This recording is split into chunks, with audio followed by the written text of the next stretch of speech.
तो दोस्तों, क्योंकि रिश्तों के भी रूप बदलते हैं कि आज के एपिसोड की शुरुआत एक दिल दहला देने वाले दृश्य से होती है। फैक्ट्री में काम करते हुए एक वर्कर का हाथ मशीन में आकर कट जाता है। चारों तरफ चीख पुकार मच जाती है। नंदू अंगद को बुलाता है तो अंगद आकर देखता है तो पता चलता है कि मशीन की स्पीड अचानक बढ़ गई थी। तो अंगद तुरंत उस घायल वर्कर को अस्पताल ले जाने के लिए कहता है। इसके बाद नंदू बताने लगता है कि यह 18 नंबर की स्पिनिंग मशीन है जो पिछले 3 महीने से खराब है। कभी ये अचानक रुक जाती है तो कभी अचानक बहुत तेज हो जाती है। वे लोग मैनेजमेंट से कई बार शिकायत कर चुके हैं लेकिन कोई सुनवाई नहीं हुई। तभी अंगद को भी याद आता है कि यह मशीन तो बंद करवाई गई थी, फिर इसे चालू किसने किया। तो कजरी गुस्से में कहती है कि मैनेजमेंट को सिर्फ अपने ऑर्डर पूरे करने से मतलब है, वर्कर्स की जान की कोई परवाह नहीं है। इसके बाद भारती दुखी होकर कहती है कि उसके बाबा के जाने के एक दिन बाद ही फैक्ट्री में यह सब शुरू हो गया। वो कहती है कि पहले ऐसे हादसे नहीं होते थे क्योंकि बाबा ही इन सब चीजों को संभालते थे। तभी अंगद नंदू से एक बहुत महत्वपूर्ण सवाल पूछता है कि मैनेजमेंट की तरफ से इन मशीनों के लिए परमिशन कौन देता है। तो नंदू जवाब देता है कि एक ही तो है, हमारे महान विक्रांत सर। यह अंगद के लिए एक बहुत बड़ा सुराग होता है। उधर कजरी उस घायल वर्कर की पारिवारिक स्थिति पर दुख जताने लगती है कि उसकी बीवी और 2 महीने के बच्चे का अब क्या होगा। उधर वृंदा विक्रांत से कहती है कि उसको नंदू और बाकी वर्कर्स के फोन आए थे और वे इस हादसे के लिए मैनेजमेंट को दोषी ठहरा रहे हैं। तो विक्रांत बड़ी ही चालाकी से सारा इल्जाम वर्कर्स पर ही डाल देता है। इतना बोलकर वो वृंदा को उस खराब मशीन के पास ले जाता है और दिखाता है कि उस पर this machine is not working का साइन बोर्ड लगा हुआ है। वो बताने लगता है कि ये मशीन बहुत महंगी है और नई मशीन का ऑर्डर दिया हुआ है लेकिन वो अभी कहीं उपलब्ध नहीं है। वो कहता है कि उसने वर्कर्स को काम करने के लिए एक दूसरी सुरक्षित मशीन भी दी है लेकिन उस मशीन की प्रोडक्टिविटी कम है, इसलिए वर्कर्स ज्यादा मेहनत करने से बचने के लिए जानबूझकर इसी खराब मशीन पर काम करते हैं। फिर वो सवाल करता है कि अब आप ही बताइए, अगर कोई वर्कर मना करने के बावजूद इस मशीन पर काम करेगा तो गलती किसकी मानी जाएगी, उनकी या हमारी। तभी वृंदा विक्रांत से पूछती है कि क्या वो निश्चित है कि खराब मशीन पर साइन बोर्ड लगा हुआ था। तो विक्रांत भी पूरे आत्मविश्वास के साथ कहता है कि उसने खुद अपने हाथों से वो बोर्ड लगवाया था। रमेश भी उसकी बात का समर्थन करता है और कहता है कि उसने ही वो बोर्ड लगाया था। वो इल्जाम लगाता है कि वर्कर ने नोटिस पढ़ने के बाद भी अपनी मर्जी से मशीन पर काम किया, इसलिए गलती पूरी तरह से वर्कर की है। वहीं दूसरी तरफ फैक्ट्री के बाहर सारे वर्कर्स इकट्ठा होकर मैनेजमेंट के खिलाफ नारे लगाने लगते हैं और विक्रांत को बाहर निकालने की मांग करते हैं। तभी वृंदा आकर उन्हें शांत कराती है। फिर नंदू बताने लगता है कि लल्लन पिछले 12 साल से फैक्ट्री में काम कर रहा है और उन्होंने 50 बार मशीन बदलने की शिकायत की लेकिन मैनेजमेंट ने नहीं सुनी। इस पर रमेश अहंकार से कहता है कि मशीन कोई आलू की बोरी नहीं है जिसे जब चाहे मंडी में बेच दो, लाखों की मशीन आती है। तो नंदू भी पलटकर पूछता है कि और इंसान की जान की कोई कीमत नहीं है क्या। तभी विक्रांत कहता है कि अगर लल्लन 12 साल से काम कर रहा है तो उसे पता होना चाहिए था कि मशीन खराब है। किसने कहा था उसे काम करने के लिए। तो तभी एक वर्कर पीछे से चिल्लाता है विक्रांत सर ने उस पर दबाव डाला था काम करने के लिए। तो इधर वर्कर के इल्जाम पर विक्रांत उस पर चिल्लाता है और उसको मुंह तोड़ने की धमकी देता है। तभी इतने में अंगद सामने आता है और कहता है कि तुम अगर मुंह तोड़ोगे तो हम बदले में तुम्हारा सर फोड़ेंगे। फिर अंगद विक्रांत से सीधे सवाल करता है कि जब मशीन खराब थी तो ललन पर उसे चलाने का दबाव क्यों डाला गया। तो विक्रांत इस पर फिर से साइन बोर्ड का बहाना बनाता है। तो अंगद कहता है कि यह वर्कर्स की मेहनत कम करने का सवाल नहीं बल्कि उनकी जिंदगी का सवाल है। तभी भारती भी हिम्मत दिखाती हुई नजर आती है। वो विक्रांत से कहती है कि विक्रांत सर आप तो रहने ही दीजिए, यहाँ सबको पता है कि आपकी असलियत क्या है और आप अंदर से क्या है और बाहर से क्या है। तो विक्रांत इस पर भारती को धमकी देता है कि उसके बाबा अब नहीं रहे तो वो कुछ भी ना बोले वरना उसे भी जवाब देना आता है। तभी अंगद विक्रांत को भारती से तमीज से बात करने की चेतावनी देता हुआ नजर आता है लेकिन तभी वृंदा बीच में आ जाती है और अंगद को ही टोक देती है। वो कहती है कि वो मानती है कि फैक्ट्री में समस्या है लेकिन इसके लिए मैनेजमेंट को दोषी ठहराना गलत है। वो कहती है कि सबको पता था कि मशीन खराब है और उसे इस्तेमाल नहीं करना है। अगर किसी ने जल्दबाजी में काम निकालने के लिए मशीन चलाई तो इसमें विक्रांत की कोई गलती नहीं है।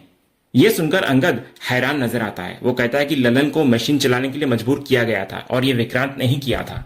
विक्रांत तुरंत वृंदा से कहता है कि देखा आपने, मैं कहता था ना कि इन वर्कर्स के लिए कुछ भी कर लो लेकिन इल्जाम हम ही पर आता है।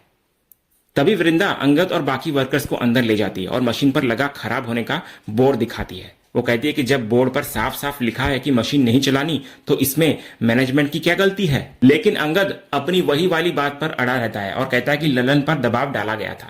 तभी वृंदा कहती है कि वो मानती है कि वर्कर्स यूनियन बहुत मजबूत है लेकिन इसका मतलब ये नहीं कि वे मैनेजमेंट पर कोई भी इल्जाम लगा दें। वो कहती है कि मैनेजमेंट ने सबकी सुरक्षा के लिए ही बोर्ड लगाया था।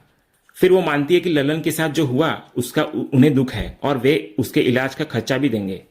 तो इस पर अंगद वृंदा से कहता है कि इलाज के खर्च से ललन की बर्बाद हुई जिंदगी वापस नहीं आएगी, उसका पूरा परिवार अब कैसे जिएगा। तभी विक्रांत बीच में बोल पड़ता है कि गलती वर्कर्स करे और नुकसान कंपनी भुगते, ऐसा नहीं होगा। लेकिन अंगद कहता है कि ऐसा ही होगा और मुआवजा तो देना ही पड़ेगा। तो विक्रांत गुस्से में अंगद को पूछता है कि तू होता कौन है ये फैसला लेने वाला, किस हक से फैसला ले रहा है। तो इस पर अंगद एक जबरदस्त घोषणा करता है कि यूनियन लीडर के हक से। ये सुनते ही सारे वर्कर्स तालियां बजाने लगते हैं। फिर अंगद विक्रांत को चेतावनी देता है कि वो अब वर्कर्स का यूनियन लीडर है और वो ललन के लिए आखिरी दम तक लड़ेगा। फिर वो अपना अंतिम फैसला सुनाता है कि जब तक हम वर्कर्स की मांगे पूरी नहीं की जाती तब तक फैक्ट्री में कोई काम नहीं होगा, कोई मशीन नहीं चलेगी और अब वर्कर्स हड़ताल करेंगे। तभी हड़ताल की घोषणा के बाद भारती सीधे वृंदा के सामने आती है। वो हाथ जोड़कर माफी मांगती है और कहती है कि वो जानती है कि वृंदा ने हमेशा उनका साथ दिया है, लेकिन इस बार वर्कर्स सही हैं। वो कहती है कि यूनियन को वर्कर्स का साथ देना ही होगा। फिर वो एक बहुत बड़ी घोषणा भी करती है कि आज से पहले इस फैक्ट्री के यूनियन लीडर मेरे बाबा थे और आज से इस फैक्ट्री के यूनियन लीडर मेरे पति अंगद हैं। इतना बोलकर वो अंगद का हाथ पकड़ लेती है। तो वृंदा से ये देखा नहीं जाता। भारती फिर वृंदा से कहती है कि पूरे सम्मान के साथ मैं कह रही हूं कि इस बार आप अलग हैं और मेरे पति जो कह रहे हैं वही सही है। तभी वृंदा कहती है कि ये वर्कर्स और मैनेजमेंट के बीच की बात है, कोई पारिवारिक मुद्दा नहीं है। इस पर भारती पलटकर जवाब देती है कि वे छोटे लोग हैं और उनके लिए ये फैक्ट्री और यहाँ के लोग ही उनका परिवार है। वो कहती है कि अंगद को सब वर्कर्स ने मिलकर यूनियन लीडर बनाया है और वे सब उसके हर फैसले में उसके साथ हैं। तो इस पर वृंदा भारती को इग्नोर करके सीधे अंगद से कहती है कि अगर उसे यूनियन लीडर बनाया गया है तो वो सिर्फ उससे बात करेगी, वो भी अकेले में उसके कैबिन में। लेकिन भारती फिर बीच में बोल पड़ती है। वो अंगद को कैबिन में जाने से मना कर देती है और कहती है कि जो भी बात होगी सबके सामने होगी। लेकिन अंगद भारती को समझाता है कि उसे मैडम से बात करनी होगी और वो बात करके आता है। इसके बाद वो और वृंदा कैबिन में चले जाते हैं। फिर कैबिन के अंदर आते ही वृंदा का सारा सब्र टूट जाता है। वो अंगद पर बरस पड़ती है कि ये सब तुम क्या कर रहे हो। वो कहती है कि वे यहाँ समस्या सुलझाने आए थे, खुद समस्या बनने नहीं। वो उसे ताना मारती है कि पहले सिंदूर वाला तमाशा और अब ये यूनियन लीडर बनने का नाटक। वो गुस्से में पूछती है, ऊपर से भारती मेरा पति बोले जा रही है और तुम सुनते जा रहे हो। परमानेंटली उसके साथ रहने का इरादा है क्या तुम्हारा।